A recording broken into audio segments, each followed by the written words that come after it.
الرحمن الرحیم۔ السلام علیکم۔ آج بھی ہر روز کی طرح دربار لگا ہوا تھا۔ سلطان محمود غزنوی رحمت اللہ علیہ اپنی نشست پر ایک شان سے براجمان تھے اور رعایا کے مسائل اپنی سمجھ بوجھ سے حل کر رہے تھے۔ ابھی ان کے پاس چند ہی لوگ آ کر اپنا مسئلہ حل کروا کر گئے تھے۔ اچانک ایک لڑکی دربار کا دروازہ کھول کر اندر تیزی کے ساتھ داخل ہوئی۔ سب لوگ ہی اس لڑکی کو حیرت سے دیکھنے لگے۔ اس کے پیچھے سپاہی بھی موجود تھے جو اس لڑکی کو روک رہے تھے۔ سلطان محمود غزنوی رحمت اللہ علیہ اس منظر کو دیکھ کر حیران تھے کہ یہ لڑکی کون ہے جو بنا اجازت اور بنا دستک کے اندر آ گئی تھی، لیکن وہ خاموش تھے۔ انہیں معاملے کی سنگینی کا احساس ہو رہا تھا۔ وہ لڑکی بہت زیادہ پریشان نظر آ رہی تھی۔ وہ آ گئی تھی اور ان کے قدموں کے قریب زمین دوز ہو چکی تھی۔ اس کی یہ حالت دیکھ کر پورا دربار ہی ہڑبڑا گیا تھا۔ فوراً ہی اندر سے کنیزیں بہر آ گئی تھیں، جبکہ سلطان محمود غزنوی رحمت اللہ علیہ بھی اپنی نشست سے کھڑے ہو گئے تھے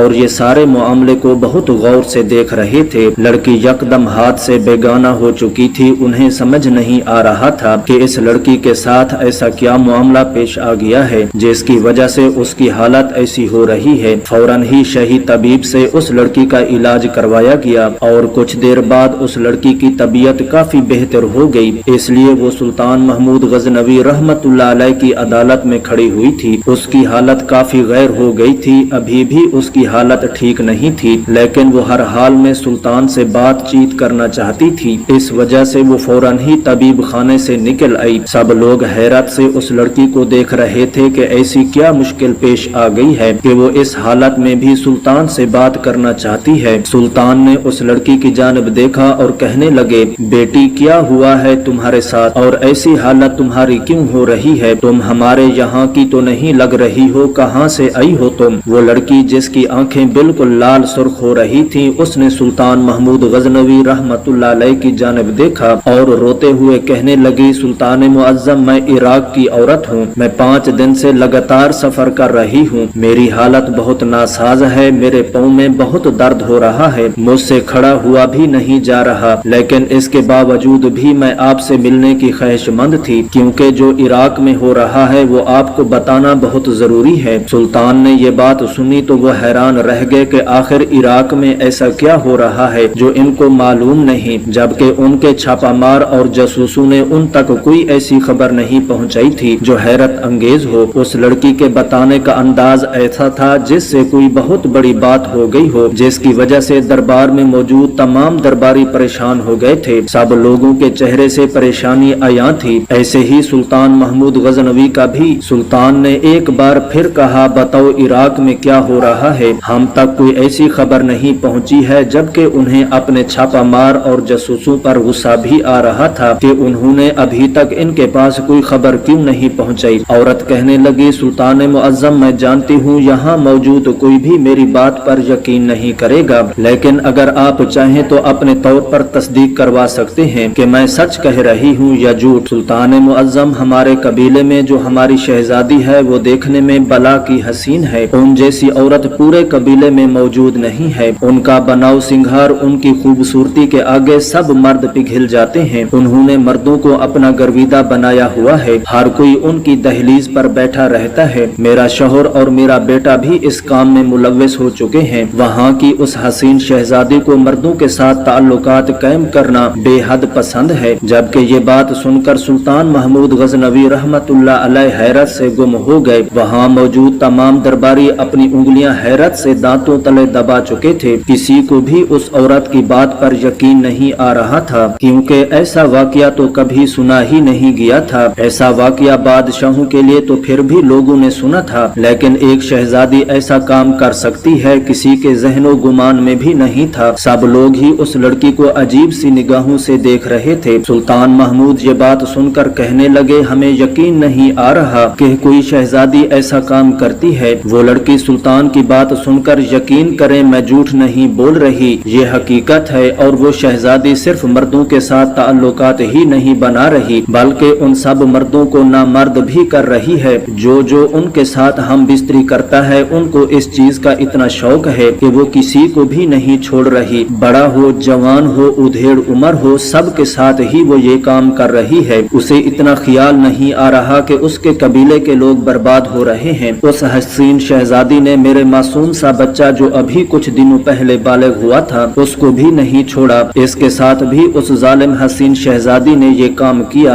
और मेरे 15 साला बेटे को भी नामर्द कर दिया। सुल्तान मुअज्जम वहाँ मौजूद तमाम औरतें ही उसके इस फेल से परेशान हैं। हम लोग अपने मर्दों की मर्दानगी खोते जा रहे हैं। वहाँ पर इतना घिनौना काम हो रहा है जिसकी कोई हद नहीं है। वो शहजादी इस्लाम के बनाए हुए असूलों को भूल चुकी है। बस अपना मजा लेने के चक्कर में सबको बर्बाद करती जा रही है। जबकि सुल्तान उस औरत की शिकायत सुनकर चकरा कर रह गए थे। वो मजीद कहने लगी, सुल्तान मुअज्जम, मैं बहुत मुश्किल से यहाँ पर आई हूँ क्योंकि उस शहजादी ने सब पर पाबंदी लगाई हुई है कि कोई भी कबीले का आदमी इराक से बाहर नहीं जाएगा। सब लोग इराक के अंदर रहेंगे। उन लोगों को ये बात बिल्कुल भी मालूम नहीं है कि मैं इराक से निकलकर आपके पास आई हूँ। मेरे घर वालों को भी इस बारे में मालूम नहीं है क्योंकि वो भी शहजादी के दरवाजे पर ही बैठे रहते हैं और जो भी आदमी शहजादी के पास जाता है वो अपनी मर्दानगी खो देता है। सुल्तान ने जब ये बात सुनी तो वो हैरान हो गए और अपनी जगह से खड़े होकर कहने लगे, हमें यकीन नहीं आ रहा कोई शहजादी ऐसा भी कर सकती है। तुम परेशान ना हो, हम इस मामले का हल जल्दी निकालते हैं। आप बेफिक्र होकर अपने मुल्क वापस जाओ। हम फौरन ही इस मसले का हल निकालने का कोई रास्ता बनाते हैं और उस शहजादी को भी पकड़ते हैं जो ये काम सब मर्दों के साथ कर रही है, क्योंकि हमारे इस्लाम में इस बात की इजाजत नहीं है। अगर वो ये काम कर रही है तो इसको सख्त से सख्त सजा जरूर मिलेगी और इसको सजा देने वाला कोई और नहीं बल्कि मैं ही हूँगा। उस औरत ने जब सुल्तान की ये सारी बातें सुनी तो वो मुतमईन हो गई और सुल्तान के नाम का नारा लगाकर कहने लगी, सुल्तान मुअज्जम, मुझे बस आपसे ही उम्मीद है। इस वजह से ही मैं इतनी दूर चलकर आ गई क्योंकि मुझे किसी भी हाल में अपने कबीले के मर्दों की मर्दानगी बचानी है। सुल्तान महमूद गजनवी रहमतुल्लाह अलैह ने सर इस बात में हिलाया और उस औरत को अपने सिपाहियों के हमरा इराक वापस रवाना कर दिया, जबकि वो खुद इस परेशानी में मुब्तला हो चुके थे कि उस शहजादी को कैसे ठीक किया जाए और इस बात को मालूम किया जाए कि वो ऐसा क्या करती है जिसकी वजह से सारे मर्द नामर्द हो जाते हैं। सुल्तान महमूद गजनवी रहमतुल्लाह अलैह ने फौरन ही अपने सिपाही को हुक्म दिया कि शहीद तबीब को फौरन ही उनके मखसूस कमरे में बुलाया जाए। उनका हुक्म फौरन ही बजा लाया गया और चंद मिनट बाद ही उनका शहीद तबीब उनके इस मखसूस कमरे में मौजूद था जिसके अंदर जाने की इजाजत किसी को भी नहीं थी जब तक सुल्तान महमूद गजनवी रहमतुल्लाह अलैह न दे। सुल्तान रहमतुल्लाह अलैह आज इस मसले का हल निकालना चाहते थे, लेकिन इससे पहले वो अपने शहीद तबीब से इस बारे में बात करना चाहते थे क्योंकि वो हरगिज ऐसा होता नहीं देख सकते थे कि उनकी रियाया में मौजूद तमाम मर्द अपनी मर्दानगी खो दें। उन्हें हर चीज का ये एहसास था। थोड़ी देर बाद शहीद तबीब दोस्त भाइयों के साथ उस मखसूस कमरे के पास आ गए। सुल्तान रहमतुल्लाह अलैह से इजाजत लेकर जैसे ही वो कमरे में दाखिल हुए तो उनकी नजर सुल्तान रहमतुल्लाह अलैह पर पड़ी। सुल्तान अपनी मखसूस जगह पर बैठे हुए थे। उनका शहीद तबीब उनके सामने आकर खड़ा हो गया और अदब से सर झुकाकर उनसे मसला दरियाफ्त करने लगा। सुल्तान मुअज्जम, सब खैर है? आपने इतनी जल्दबाजी में मुझे क्यों बुलाया है? उनकी बात सुनकर फौरन ही सुल्तान रहमतुल्लाह अलैह अपनी सोचों से बहर आए। मामलात उनके गोश गुजार कर दिए कि इराक में एक हसीन शहजादी है जिसको हम बिस्तरी का बेहद शौक है और जो भी मर्द उसके साथ कर रहा है वो नामर्द हो जाता है। ये बात सुनकर शही हकीम भी हैरान हुए बगैर न रह सके और वो सुल्तान रहमतुल्लाह अलैह की जानब देखते हुए कहने लगा, सुल्तान मुअज्जम, मुझे तो हैरानी हो रही है। ऐसा तो मैंने कभी किसी के बारे में नहीं सुना। मुझे तो ऐसा लगता है कि इस सारे किस्से के पीछे कोई और बात है। सुल्तान अपने शहीद तबीब की ये बात सुनकर हैरान हो गए। कहने लगे, तुम्हारे कहने का क्या मतलब है? कहने लगा, सुल्तान मुअज्जम, जान की अमान पाऊं तो अर्ज करना चाहता हूँ। सुल्तान रहमतुल्लाह अलैह इस मामले में बहुत परेशान थे, इसलिए वो फौरन ही कहने लगे, हकीम साहब, आपको जान की अमान है, आप बेफिक्र होकर सारा मामला मुझसे बोल सकते हैं। शाही हकीम ये बात सुनकर कहने लगा, सुल्तान मुअज्जम, ऐसा कोई वाकया मेरे सामने अभी तक नहीं आया। यकीनन वो शहजादी कुछ गलत कर रही है जिसकी वजह से मर्द अपनी मर्दानगी खोते जा रहे हैं। इस वजह से हमें चाहिए कि हम कुछ ऐसा करें कि ये सारा राज हमारे सामने आ जाए। सुल्तान चंद पल खामोश हो गए और यकटक शाही हकीम का चेहरा देखने लगे और चंद पल बाद जो बात उन्होंने अपने मंसूबे के तौर पर अपने हकीम को बताई। वो भी उनके हाँ में हाँ मिलाते हुए कहने लगा, जी सुल्तान मुअज्जम, हमें ऐसा ही करना चाहिए। हमें 40 साला एक आदमी को भेजना चाहिए ताकि वो अपनी समझ बूझ से सारा मामला हल कर सके और हमें सारी रोदात से आगाह कर दे। सुल्तान अपने शहीद तबीब की बात सुनकर फौरन ही अपनी जगह से खड़े हो गए और उनको वहाँ से भेज दिया और खुद वजीर से इस बारे में बात करके एक अपना ही सिपाही जिसकी उम्र 40 साल हो चुकी थी उसको दरबार में तलब कर लिया और सारी बातें उसके गोश गुजार करके इराक के लिए रवाना कर दिया ताकि वो इस मामले की तह तक पहुँच सके। उस सिपाही के साथ जिसकी उम्र 40 साल थी, इसके साथ सुल्तान महमूद गजनवी रहमतुल्लाह अलैह ने भेष बदलकर अपने खास वजीर को भी भेजा ताकि अगर कोई खराबी हो जाए तो वो मामले को संभाल सके। जबकि वो खुद अपने महल में काफी से ज्यादा परेशान हाल थे। उन्हें बार बार एक ही बात का ख्याल आ रहा था कि उन्हें भी इन लोगों के साथ इराक जाना चाहिए, लेकिन अगर वो इराक चले जाते तो पीछे से दरबार में बहुत मसाइल पैदा हो जाते क्योंकि उनका वजीर भी दरबार में मौजूद नहीं था। इस वजह से सारे मामलात को ही संभालते थे। वो 40 साला आदमी उस हसीन शहजादी के पास पहुंच चुका था। वहां जाने के बाद वो हैरान हुए बगैर न रह सका था क्योंकि वहां पर बहुत से मर्द खड़े हुए थे। उन्हें हैरत हो रही थी कि जब सब लोगों को ये बात मालूम है कि जो भी इस शहजादी के पास जाता है और हम बिस्तरी करता है वो अपनी मर्दानगी खो देता है। दोनों ने उन मर्दों को वहां खड़ा देखकर उनके नफ्स पर अफसोस किया था और कदम ब कदम चलते हुए उस आदमी के पास आ गए जो एक एक करके मर्दों को अंदर भेज रहा था। उस आदमी से सारे मामलात की खोज, उनका हल वजीर निकाल रहा था, लेकिन जो बात उस पहरेदार ने उन दोनों को बताई थी वो उनके होश उड़ा गई थी। शहजादी के हुजरे के बाहर जो इतने मर्दों की भीड़ थी वो कोई और नहीं बल्कि वही मर्द थे जो उनके साथ हम बिस्तरी कर चुके थे और अपनी मर्दानगी खो चुके थे। ये बात सुनकर दोनों के चेहरों पर ही हैरानगी आ गई, लेकिन वो लोग जल्दी खुद पर काबू पा गए। वजीर ने उस पहरेदार को ये बात बता दी थी कि वो लोग शाम से आए हैं। ये बात सुनकर पहरेदार फौरन ही अंदर चला गया और अंदर मौजूद उस हसीन शहजादी को इस बारे में इत्तिला कर दी कि शाम से 2 मर्द आए हैं। इत्तिला करने की देर थी कि फौरन ही उनके उसी भाई को अंदर बुला लिया गया जिसकी उम्र 40 साल थी। जबकि वजीर बहर ही ठहर गया। वो बहर खड़ा होकर उस आदमी का इंतजार करने लगा। काफी वक्त बीत गया था। वजीर समझ चुका था कि वो आदमी भी उस हुस्न की शहजादी को देखकर अपने नफ्स पर काबू नहीं रख पाया होगा और यकीनन उसके हुस्न के आगे घुटने टेक दिए होंगे। लेकिन वजीर ये सोचते हुए ये बात भूल चुका था कि वो आदमी किसी और का सिपाही नहीं बल्कि सुल्तान महमूद गजनवी रहमतुल्लाह अलैह का सिपाही है। तकरीबन वजीर को वहाँ खड़े हुए 1 घंटे से ज्यादा का वक्त हो गया था। वो चलता हुआ उस पहरेदार के पास आया जो किसी को भी अंदर जाने नहीं दे रहा था।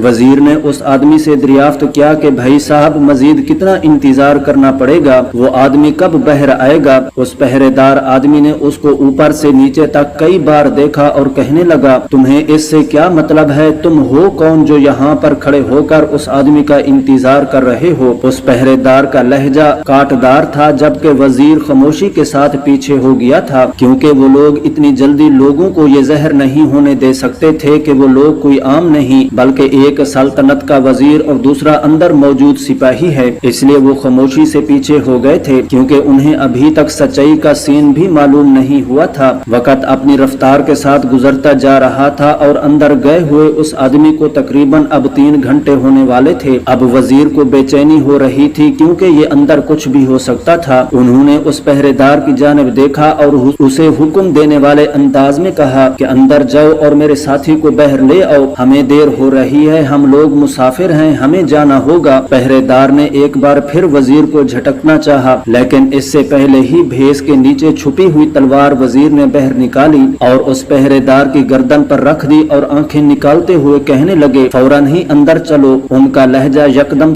तब्दील हो चुका था। वो जो काफी देर से अपनी आवाज तब्दील करके बात कर रहे थे अभी यकदम ही एक वजीर की टून में आ गए थे। वो पहरेदार तलवार देखकर यकदम घबरा गया और घबराते हुए वजीर को अंदर ले गया। अंदर जाते उनका दिमाग घूम सा गया क्योंकि अंदर बहुत गंदी किस्म की शराब की बदबू आ रही थी। उनसे वहाँ खड़ा होना भी महाल हो गया था, लेकिन वहाँ से पलट नहीं सकते थे क्योंकि अंदर उनका एक साथी मौजूद था। वो जल्दी जल्दी अपनी नजर घुमाकर अपने साथी को तलाश करने की कोशिश कर रहे थे कि अचानक ही उनकी नजर कोने पर पड़ी। वहाँ पर उनका वो साथी थी जिसकी उम्र 40 साल थी, वो अधमुई हालत में उल्टे पड़े हुए थे, जबकि वो हुस्न की शहजादी दूसरे कोने में अपने चेहरे को मेकअप से सजा रही थी। वजीर फौरन ही घबराकर अपने साथी की जाने बढ़ा और उसको झंझोड़कर उठाने लगा। उस हसीन शहजादी ने जब इस तरीके से किसी और मर्द को भी अपने कमरे में आता देखा तो वो फौरन ही उन लोगों की तरफ मुतवज्जे हो गई और गरजती हुई अपने पहरेदार से कहने लगी, ये कौन है और इस तरीके से यहाँ क्यों आया है? जबकि वजीर ने फौरन ही उस हसीन शहजादी को बंदी बना लिया और अपने साथी को लेकर दरबार की तरफ रवाना हो गए। उनके साथ उनके कुछ सिपाही भी भेष बदल कर आए थे, जिन्होंने उनका ये सफर तय करने में मदद की थी। सुल्तान महमूद गजनवी रहमतुल्लाह अलैह बहुत बेचैनी के साथ अपने वजीर की जानिब से कोई पैगाम आने का इंतजार कर रहे थे, लेकिन वो ये नहीं जानते थे कि उनका वजीर खुद ही आ जाएगा। पूरी रियाया में ये बात आग की तरह फैल चुकी थी कि वजीर उनके साथ गया हुआ वो साथी जो इराक का एक मामला हल करने गया था, वो बहुत बुरी तरह हालत में लौटे हैं और इनके साथ वापसी पर इराक में मौजूद एक कबीले की शहजादी उन लोगों के साथ बंदी बना कर लाई गई है। सुल्तान महमूद गजनवी रहमतुल्लाह अलैह भी अपनी जगह पर बराजमान होकर उन लोगों का बेचैनी से इंतजार कर रहे थे। वजीर उस शहजादी को बंदी बनाकर दरबार में ले आए थे और बिना कुछ समझने का मौका दिए बगैर उनको घुटनों के बल बिठा दिया था। सुल्तान महमूद गजनवी रहमतुल्लाह अलैह ने अपने वजीर की जानिब देखा और उनसे दरियाफ्त करने लगे कि इनके साथ भेजा हुआ वो सिपाही कहाँ है, जबकि उस शहजादी के चेहरे की हवाएं उड़ी हुई थी। उसको यकीन ही नहीं आ रहा था कि वो सल्तनत के बादशाह के सामने मुजरिम की तरह पेश है। इसका दिल बहुत तेजी के साथ धड़क रहा था। इसके चेहरे के आसार उतार चढ़ाव उन्हें बहुत अच्छे तरीके से सारी चीजें वाजे कर चुके थे कि जो खबर उन्होंने फैलाई हुई थी वो सब गलत थी। इसके पीछे बहुत बड़ा कोई काम चल रहा था। वजीर ने सारी बातें सुल्तान के गोश गुजार कर दी और ये भी बता दिया कि इनके साथ भेजा हुआ वो सिपाही तबीब खाने में जेरे इलाज है। सुल्तान ने सर इस बात में हिलाया और निगाहें अब उस शहजादी की जानिब की जो वहाँ से भागने पर तिल रही थी। सुल्तान अपनी कड़क आवाज में उसे दरियाफ्त करने लगे कि ये सब क्या माजरा है और ये सब क्या हो रहा है। वो सारे अदब व आदाब भूल चुकी थी। क्या वो ये भूल चुकी थी कि इस्लाम के कुछ उसूल हैं? जबकि वो लड़की खौफ से अब थर थर कांप रही थी। सुल्तान समझ चुके थे कि ये कोई करपट औरत है। उन्होंने फौरन ही अपने एक सिपाही को हुक्म दिया कि इनकी गर्दन पर तलवार रखी जाए ताकि ये सारा सच हमारे सामने उगल दे। उनका हुक्म फौरन ही बजा लाया गया और एक सिपाही ने उनकी गर्दन पर तलवार रख दी। बस सुल्तान का हुक्म मिलना था और तलवार का चल जाना था, लेकिन सुल्तान अभी तक खामोश थे क्योंकि वो बहुत गहरी निगाहों से उस शहजादी को देख रहे थे। उन्हें उम्मीद थी कि ये औरत सब सच उनको बता देगी और ऐसा ही हुआ था। वो फौरन ही हाथ जोड़ते हुए कहने लगी, सुल्तान मुअज्जम, मुझे मुआफ कर दें। जो आप लोग समझ रहे हैं मैं वो नहीं हूँ। मैं कोई शहजादी नहीं हूँ, मैं किसी कबीले की मलका नहीं हूँ, बल्कि मुझे इस्लाम के दुश्मन ने इस काम के लिए रखा हुआ है। इस कबीले की शहजादी को उन लोगों ने खत्म कर दिया और इसकी जगह मुझे कबीले की शहजादी बनाकर भेजा गया ताकि मैं लोगों को गुमराह कर सकूं और उन लोगों को आहिस्ता आहिस्ता खत्म करती जाऊं। मेरा इस सब में कोई कसूर नहीं है। मेरी वजह से किसी भी मर्द की मर्दानगी नहीं गई, बल्कि उनकी तरफ से दी गई एक मशरूब की वजह से ये मर्दानगी चली जाती है। वो लोग जो मेरे हुजरे के अंदर आते हैं और मेरे हुस्न की तारीफ करते हैं, उसी पल में उन लोगों को एक मशरूब पिलाती हूँ और इसको पीते हुए लोग हाथ से बेगाना होकर एक कोने में गिर जाते हैं और इसके बाद जब उन्हें होश आता है तो वो लोग अपनी मर्दानगी खो चुके होते हैं। ये बात सुनकर सुल्तान महमूद गजनवी रहमतुल्लाह अलैह कहने लगे, इस सब से उन लोगों को क्या हासिल होना है? वो हैरान थे। ये सब सुनने के बाद वो औरत कहने लगी, सुल्तान मुअज्जम, अगर हम ऐसा करेंगे तो इस्लाम के मर्दों की तादाद कम होती चली जाएगी और लोगों में ये बात फैल जाएगी कि मुसलमान मर्द एक औरत के पास जाकर अपनी मर्दानगी खो देते हैं तो सारे जहां में मुसलमानों का नाम खराब हो जाएगा, उनकी अक्सरियत कम हो जाएगी और अल्लाह का नाम लेने वाले भी बहुत कम बचेंगे और गैर मुस्लिमों की तादाद बढ़ जाएगी। उनका नाम एक जहां में गूंजेगा। जो कि ये बातें सुनकर सुल्तान का गुस्से से बुरा हाल था। उन्होंने फौरन ही उस औरत को काल कोठी में बंद कर दिया और उस मालूम आदमी का पता मालूम करके वो अपना लश्कर तैयार करके उन पर हमला आवर हो चुके थे। वो ऐसी सोच रखने वाली पूरी कौम को ही खत्म कर देने वाले थे, क्योंकि जो आदमी ये सोचे कि इस्लाम की अक्सरियत कम होगी, अल्लाह का नाम लेने वाले खत्म हो जाएंगे, तो वो ऐसे इंसानों को ही खत्म कर देना चाहते थे। उनका लश्कर काफी तादाद में था, जबकि उन लोगों को इस बात का बिल्कुल इल्म न था कि महमूद गजनवी रहमतुल्लाह अलैह उन पर हमला करने वाले हैं। उन्होंने बिना किसी को भी मौका दिए बगैर पूरी कौम को ही निस्तो नाबूद कर दिया और अपनी फतह का झंडा उस सरजमीन पर लहरा कर आए थे जहाँ से ये बात निकली थी कि मुसलमानों की अक्सरियत कम हो जाएगी और अल्लाह का नाम लेने वाले कम होते चले जाएंगे। उन्होंने ये करके वाजे किया था कि मुसलमानों की अक्सरियत अगर कम हो भी गई तो अल्लाह का नाम लेने वाले कभी खत्म नहीं होंगे। इस वाकया से ये बात साबित होती है कि हर बार बनाई हुई कहानियों के पीछे भी बहुत से राज छुपे होते हैं। अगर हम इन राजों को खोजने की कोशिश करें तो सच्चाई हमारी आंखों के सामने होती है, लेकिन अगर हम अंधाधुंध उन्हीं बातों पर यकीन करके आगे बढ़ते चले जाएं तो हमारा इसमें नुकसान हो जाता है।